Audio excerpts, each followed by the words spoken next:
Hello, everyone. Welcome back to Beat the Big Guys. I'm your host, Sandy Rosenthal, and today my guests come from the wonderful state of California, where I just found out today that it seems that plastic surgery is the law in California. I didn't really realize that before today. Of course, just joking. And my guest today is from the San Francisco Bay Area of California. Her name is Carolyn Pistone. Hey, Carolyn. Hi, thanks for having me. You're so welcome. I'm really Yeah, looking forward because we're going to be discussing today something for the first time. The name of my show is Beat the Big Guys, but in your world, you're changing the big guys. And I'm really looking forward to hearing more about that. But first, I'm just going to read just a couple of sentences to our guests today who are listening so that they okay. can have a little bit of background about you, okay? Okay. Carolyn Pistone is trying to change the big guys. After working in corporate America for decades, Carolyn formed her own company in an industry not really known for its benevolence, commercial real estate. From the beginning, she became certified as a green business, a woman-owned business, a small business, and a B Corp. And we'll be finding more about that today. Carolyn did this because it places her company in a well-positioned place to work with large corporations and government entities. Carolyn believes that we can have a much greater positive impact by not preaching to the choir and going after clients that are, in some cases, the biggest polluters and the least interested in social justice, and help them move forward on the environment, social, and governance continuum. So that Yay. that very lofty goals, and I mean that in a good way. I mean that in a good hmm way, not in a chaotic way. And I can't wait to hear more. So if it's okay with you, can I hand the mic over to you? Oh, I give me that microphone. Okay, all yours. I like to say if you lose enough jobs, you get a great resume, and mine is particularly impressive. So I have spent a lot of time both in front of and behind the camera and the microphone. Um, and Not being afraid of a microphone, it has been a bigger boon to me in my career than my master's degree or my big impressive resume. Um, what I have discovered, well, let me back up a minute. My company is called Clear Blue Commercial. And as you said, we are a certified green in business, a certified woman owned business, a certified small business, and a B Corp. And we set out to be all of those things from the beginning, not just because we are very good people and we want to walk our talk and make the world a better place, but it also leaves us very, very well positioned to work with large corporations and government entities. And frequently, when they're going after contracts, when large corporations are going after contracts, there is typically a target spend with small, women owned, green, B Corp businesses. And we can actually add quite a bit of value and help these large corporations get these contracts that they otherwise wouldn't be able to. We get to go after much larger contracts and have much more impact than we would be able to do on our own. So I like to say I'm saving the planet using my real estate license. We have been able to, um, let me back up a minute and talk about what a B Corp is. Um, we were certified as a B Corp in 2015. We were number 1900 B Corps worldwide. There are now 7 or 8,000 B Corps worldwide. And what B Corp is it's a pretty stringent, difficult certification that requires you to adhere to a higher level of environmental governance and social justice criteria than just return to your shareholders. I So never heard of it, and I'm embarrassed, they but I've never heard of um, it. Well, there are a couple of really large companies that you've probably heard of that are B Corps. Ben and Jerry's is a B Corp. Patagonia is a B Corp. And there are many B Corps throughout the world now. And so I'm really, really proud to be an early adopter. And we have to recertify every 3 years. And we get a B impact score. So in order to get that certification, they look at everything. They look at where do we spend our dollars? Where who are our clients? How do we get dollars in? What is our environmental impact? What is our social impact, our community impact, our philanthropic impact? How do we treat our employees? How diverse is our employee base? How diverse is our supplier base? So it takes it takes a good 6 months just to gather all of the information that we need in order to recertify when we recertify. But it also puts us in a community worldwide of people who are trying to do business in a different and better way and trying to create positive social and environmental impact worldwide and within the communities that we serve. So it's a lot more than just a label. Oh yeah. And I find that there are a lot of products now that you can find in the grocery store and other places that are B Corps where you can see on the label, it has B Corp on the label. And I get very excited about that. Because obviously these are other businesses that I want to that I want to, what's the word? Patronize. Patronize, yeah. Um, And I'm gonna start looking myself. and so I always look, and there are some that are woman-owned certified, and you can see that on their label. So there's a lot of but we do business not just with each other. And especially for me in commercial real estate, one of the things, first of all, I think you have a lot more impact by not preaching to the choir. So if we can make a difference in, and I have to say, all of our clients are lovely people, and they all live here on Earth, and they all love the Earth. It's just not necessarily the focus of their business, and they don't necessarily think about how can we utilize our business as a force for good, which is what we are committed to doing here at Clear Blue Commercial. And the origin story that I like to say, I was working for a very large commercial real estate company on the 47th floor, overlooking the Bay Bridge in San Francisco.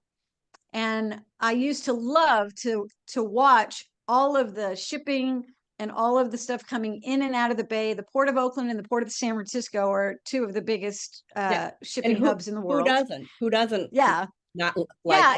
that? Everyone Yeah. And likes. it was beautiful. Well, one morning it was completely fogged in. And in this deep fog, you may have heard about this, although it was several years ago. The there was a large oil tanker called the Costco Busan that hit the bridge. And then as the fog cleared, you could see it had just kind of moved off to the side and was leaning over, just spilling its contents all through the bay. And I'm watching all of these other large cargo ships coming in and out of the bay and in and out of the ports and up and down the delta and dragging all that oil. And it's about to be crab season in the San Francisco Bay. So and dragging it across the Pacific Ocean. And that Golden Gate is the gateway to Asia. And I remember watching that, and that ship stayed there for 7 days. So I watched it the whole time. It just emptied itself basically into the bay. And I thought, if I was bringing home groceries and I dropped a bottle of cooking oil at my front door, I would stop everything else I was doing. I would close off the area so nobody else could come in. I would clean it up, and then I would go back about my business. And there was no way to do that. The Golden Gate is not an actual gate. And I started thinking that as humans, we have placed ourselves above the earth and above plants and animals. But when I looked at this, I went, we are placing commerce above humanity. We're placing commerce above all else. There was no way to stop that commercial enterprise, all those different commercial enterprises, even for just even for just a day. It would have taken an act of Congress. And that takes more than 7 days. Yes. You know, so that's the point at which I went, first of all, I got to a point where I'm completely unmanageable, which is why I went and started my own business, because I was always running into my boss's office going, I have a great idea. We should do this. And, they were always very nice, or saying, thank you, Carolyn, please just do your job. Also, I realized that I expect any company that I work for, or any boss that supervises me, I expect them to be better than I am, because that's why they're there. And there were several times that I found myself going, wait a minute, what we're doing is wrong. What we're doing is hurting somebody, or what we're doing is not the way it should be done. And I always thought, well, if I just bring this up and bring it to their attention, they'll fix it, and then we'll be doing the right thing. And they'll all say, thank you, yay, Carolyn. And, I'm not naive, but I'm pretty idealistic. And frequently the solution to whatever that problem was getting rid of Carolyn. So I formed my own company with my husband. We're celebrating our 10-year anniversary this year. And we have been able, through just the efforts of our tiny company, and we're in California, we are statewide, but we only have 8 employees right now. The most we've ever had is 12. The most we ever will have is about 20, because that's kind of what we've designed. But I can tell you that we've been able to put 100,000 square foot solar array on properties that we manage as a subcontractor for the state of California. And we were able to do it with no out of pocket from the state, from ourselves, from the landlord, or from our client. We were just able to get them cleaner, cheaper energy right away. So I like to say, if you are a taxpayer in the state of California, you are welcome. During the drought here, we were able to do several turf conversions, which if you're not in a drought-stricken area, basically that's getting rid of your lawn. And getting rid of the sprinklers, and you put in a drip system, and you put in drought tolerant plantings, and mulch and cardboard, and you attract pollinators, and which is very important. So at our the largest property we managed at that time had 65,000 square feet of turf, which is a lot. It's a lot of turf. To help our listeners, that's about how many football fields?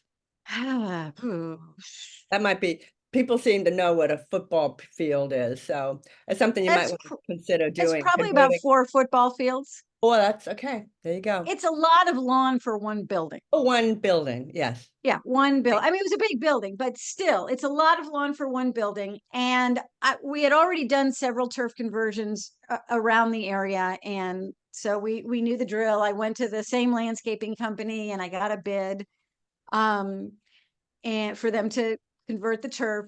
The property was owned by a large East Coast real estate investment trust.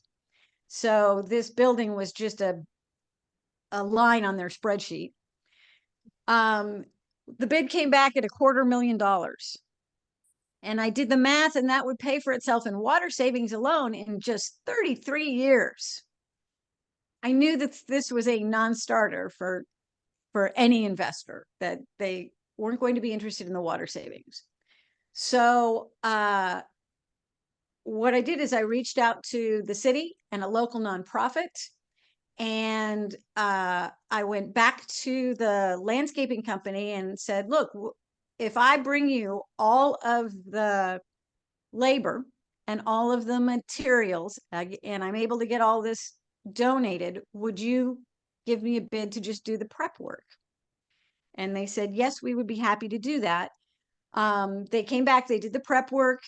It was supposed to take 6 weeks and cost $250,000. We did it in 6 hours, and for a total cost of $70,000, which was significantly less than what the landscaping budget was for that year anyway. We did, we reached out to, we got all of the materials donated. We got all of, the labor was all volunteer. So we were able to reach out to several nonprofit organizations. And also we reached out to the local high schools, because it's a graduation requirement to have, they all have to have community service. So we were able to get that. We got, we hired 3 bands.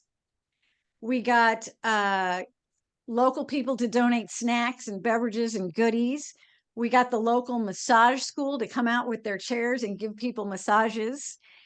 And because both my husband and I came out of the entertainment industry, we actually did a video about it.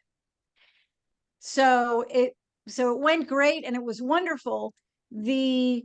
As I was putting in my reports and sending in my invoices that month, I started to get some questions out of the East Coast, like, why are we paying for massages on the landscaping budget? And who is the Bad Apple String Band, and why is that being paid out of the landscaping budget? Now And so I was like, good questions. I was able to send them this video and say, here's what we did, and here's how and why we did it. Well, not only did they get it and love it, they showed it at their annual shareholders meeting.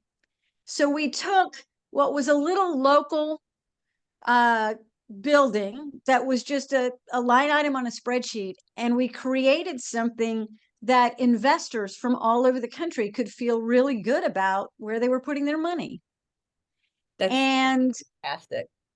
and that project saves 1.3 million gallons a year. And Win-win. yeah, and it's still and counting. So it's still saving all that money. So all these things that we're doing, we're adding to our data and increasing our positive environmental and social impact. This is fabulous. And would it be okay if I asked a couple of questions? Is this a good time? Absolutely. Yes, please. Okay, I just want to make sure that's okay with you. So you've touched on a couple of really important points. So this is, the work that you're doing is fantastic, and it's an interesting way of beating the big guys. They don't realize they're being beaten. Okay. So, which is often when the status quo is being held and things like climate change is in denial, it's all in the name of profit. I mean, the big guys know that the earth is warming. They know it. Oh yeah. But as long as that's, once you recognize that, you can go, oh, well, there are ways we can deal with this, and that's exactly what you're doing. I'm just so excited about this. So you did mention a couple of things in the little bit of time we have that I hope we can talk about a little further. And one of the first things you mentioned was that not having a fear of the microphone is probably more valuable than all of these diplomas and on the wall and plaques. Like I've got some plaques behind me that non-fear of speaking. So what can you suggest for our listeners who do have some of that fear of speaking? What can you suggest?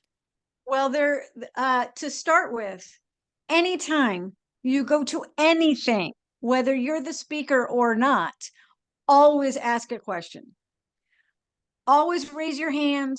Always ask a question. First of all, the speaker will be grateful for the interaction. Hmm. Um, also, you not only do you speak, but you take a moment. You say your name. You say the name of your company.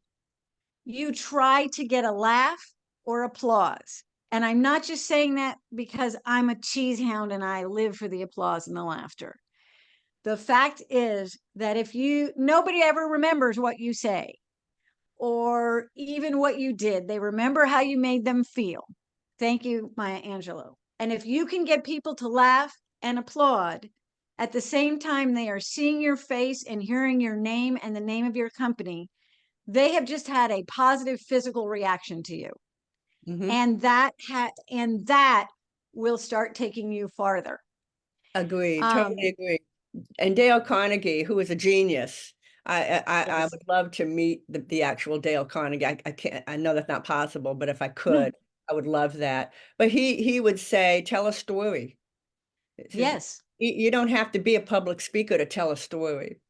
And the act of telling a story kind of relaxes you. Um, but Well, you and guys are fabulous.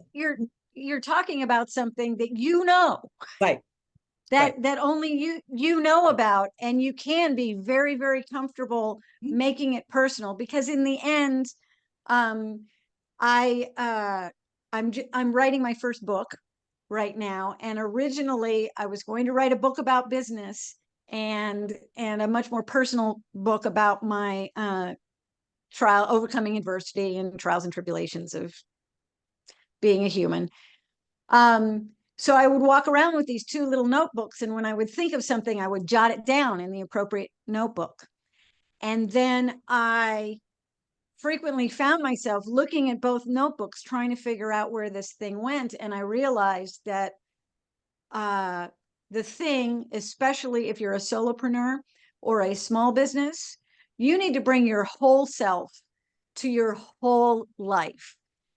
You need to be living your values every day. You need to be absolutely clear in what uniquely you bring to the world. And for me, uh, my business is just an avenue for that. What do I uniquely bring to the world? There are plenty of commercial real estate companies out there, and there's a great formula for making a whole lot of money in commercial real estate. And uh, I wanted to have a whole lot of impact. And I wanted to give opportunities to our employees and our clients and our tenants to have a whole lot of impact. And by bringing that unique value proposition to the table, that's what's enabled us to carve out our niche. I can confidently say that within half a mile of where I'm sitting right now, I have saved over 30 million gallons of water to date. Right. And And so would you say that your company is, I'm paraphrasing a little, in my mind, I see your company as a platform for being able to do these things that are good for the planet and good for the people. It's good for the people, it's good for the planet. The author of the book, The Octopus in the Parking Lot, are you familiar with that one? The I Octopus. am not. Well, he wrote, the planet's going to be fine. It's the people we need to be concerned about. And the animal, the planet will survive. Um, so in my mind, it's like your company is the platform that you're able to do this work. Am I on the right track there? That's absolutely true. I mean, in property management, and in brokerage. So in brokerage, we represent landlords and tenants and buyers and sellers in commercial real estate transactions in California. For property management, you collect the rents, you pay the invoices, and you maintain the property. But within those things that are just tasks, those are business tasks. We are able to find ways to save energy, find ways to include the community, find ways to save water, find ways to improve the indoor air quality, find ways to get people EV charging stations. All these kinds of things are what make us really which helps, excited. which helps the charging stations. And I jumped to that. That's helping people who don't, who might be experiencing temporary homelessness. The charging stations. No, these are EV car charging Oh, stations, cars, electric okay. vehicle Well, I do charging have an stations. electric car, so I jumped to people and iPhone, but those two. Well, fortunately, even though I didn't know that Ben and Jerry's and Patagonia were B Corps, I did know that they are philanthropic and all about saving the earth. I did know that. So even though I didn't know about the B Corp label, which, as we already discussed, is way more than just a label. I mean, it really has meaning. Definitely. Apparently, it's very difficult to hold on to that status for what you want to call it. Mm-hmm. So also something else really, really important that you mentioned that I want to make sure that all of our listeners heard was how Carolyn was able to get all those donations. You see, if you're trying to set up your new business or be it a grassroots nonprofit, it's very easy to get donations. All you have to do is ask. But you'd be very surprised that doors will open to you if you ask, will you donate? Well, you had mentioned a couple of things, Carolyn, that got donated. What were they? But well, part of it is there was a very serious drought, and Right, that was the challenge of the time. So all the different cities and municipalities and nonprofits were had different programs in place already to encourage people to take out their lawns and use drought tolerant planting. The so and because we're certified green, we're very active in that community. So I knew all of the nonprofits and I knew all the programs that the city had. It's just that it was a priority for us to bring that group together right, and utilize those different levers that we can pull. And that's really how we do it in whatever community we're working in. The first thing we do, because first of all, the greenest building is one that's already built. There are a lot of standards and also a lot of laws for new construction.